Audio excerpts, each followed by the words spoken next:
This is Iron Lateran. He is a realistic, medieval, lore-locked, hardcore Iron Man. This means that he can't use magic, can't runecraft, can't use any magical items, or teleports. My goal is to explore the world of RuneScape as a scholar of literature and medieval lore and see how it stacks up to the real thing. I'll be doing this experiment as long as is needed, but in the meantime, I have monsters to slay, heretics to persecute, lessons to learn, Pizza is not consistent with a medieval RPG. and quests to complete. Enjoy.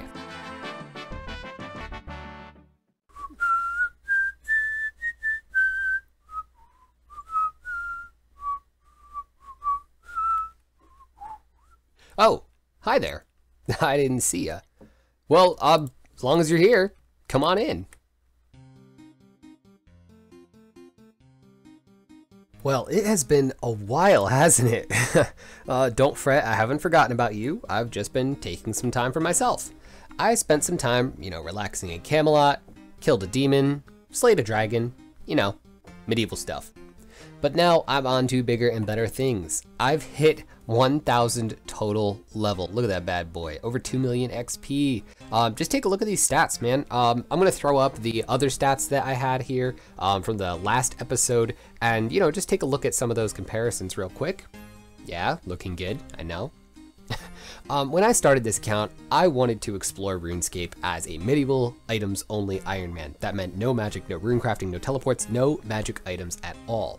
I'm modifying that slightly. First off, the raw number of new world and mythical foods in RuneScape is just kind of astounding.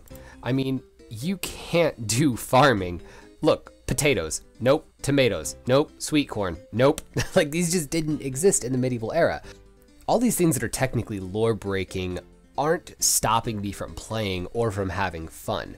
The restrictions help me appreciate the game and add a delightful level of challenge. But I can't exactly compare and contrast a game that I'm not playing. The restrictions slow down pace of play to a crawl, and they really encourage me to stop and smell the roses, so to speak. I don't like to sniff the roses. Everything in the medieval era smells like poop. Chickens? Poop. Cows? Poop. Peasants? Definitely poop. I've decided that certain Arthurian-friendly items are going to be acceptable, such as the magic whistle to access the Fisher Realm, Excalibur, and god weapons like swords and such. This gives me a little bit more freedom as far as combat is concerned. I'm gonna put my stats for my current best in-slot gear up on the screen now. So let's see, we've got our initiate stuff. Let's grab some weapons. I'm gonna put Excalibur on just because that's the most lore friendly. I'm also wearing the ham cloak and ham gloves because they have the same bonuses as leather stuff, and of course the frog leather boots, which are some of our best right now. And let's take a look at those stats. Okay, so our stab bonus is up to 99, 103 slash. That's our best melee weapon attack right now in any category. I could throw on the adamant sword, but it's not quite as good. Excalibur gives us overall better because of the melee strength bonus, the slash and whatnot. However, Excalibur is slightly slower. So adamant sword is still gonna be our go-to even with the slightly lower stab versus slash, because overall it's gonna be faster. Situationally, like if I need to have good defense, then I will use this because it has that delightful spec. Yes, for Camelot, oh, so holy. We also now have, in addition to our ranged gear, we have this hunter crossbow that I spent so long getting Kebbit bolts for. That was just miserable. But now if we take a look at our range stats, we are up to a delightful 75 range. The Hunter crossbow does not have a cool spec or anything, but it is faster than the Dorgeshin crossbow, meaning it has higher damage output overall and it's slightly higher level, and it looks way more like a traditional medieval crossbow. I can't use it all the time because the Kebbit bolts take way too long to farm, but I have it when I do bosses that are susceptible to range damage or if I want to get my Slayer up quicker. Okay, so this is going to be our backup weapon. Dorgeshin crossbow still number 1. Speaking of the Dorgeshin crossbow, for the entire first part of this series, I searched for a weapon. I fought and killed so many people and monsters, and I trained to get that thing, okay? It helped me focus every quest and moment I spent in the game. Medieval lore is full of quests for magical or powerful weapons or artifacts. Excalibur, the Holy Grail, the Philosopher's Stone, Caliburn, Clarent, Galantine, Duradel, Cortana, Mjolnir, you get it. I think this pursuit of power and the grip that it has on the human mind is just fascinating. There's a reason why fetch quests make up the majority of fantasy stories. A search is such a fundamental goal. I don't have a thing, and having that thing will make me harder, better, faster, stronger. You know, it's a MacGuffin that solves a problem forever. And in the wild, untamed landscape of medieval Europe, it was really easy to believe that a magical sword from a bygone era was just sitting under a lake or in a stone, waiting for the right wielder, the holy wielder, to take it and do great things. When you believe that power comes from a divine source and that divine inspiration will give someone power over you, you want that power to go to somebody who's worthy. So that's what I'll be doing, hunting powerful weapons and artifacts that are lore friendly and let me progress through the high fantasy world of RuneScape while exploring the low medieval place that it comes from. All the while slaying Saracens and making converts of the Saracens that I slayed by praying over their pathetic broken bodies. So on to compare and contrast. Obviously I'm in a house. I've tried to keep the house as medieval friendly as possible. You know, it's modeled after a water and daub style popular in the late medieval era. Water and daub was really popular because of its simple yet sturdy construction, and inside of these homes would have been wood framed, okay? But the roof would have been covered with like thatching or straw, kind of like what you see here. This is obviously thatched. It's incredibly important to note that this house is a manor by medieval standards. This is a veritable fortress. This is a castle, okay? This is only for the lords of an estate. Houses in that time were good and lucky if they had 4 rocks at each of the corners, okay? What is so difficult about like anthropology and indeed even historical study of a people is that we can only study what survived. It's tempting to think that every arrow had an arrowhead, but we can't know how many arrows were made of wood with carbon-hardened tips because only stone and metal heads survived. We can't know what a medieval peasant's house really looked like because they were made of straw for the vast majority of the era. For comparison, look at this sad little sack of stones. This was a manor. This is where the lord of the land lived. It's hard for Eurocentric Anglophiles to accept, but the Native American teepee, adobe hut, or longhouse was way more advanced than any medieval architecture, at least for your average person.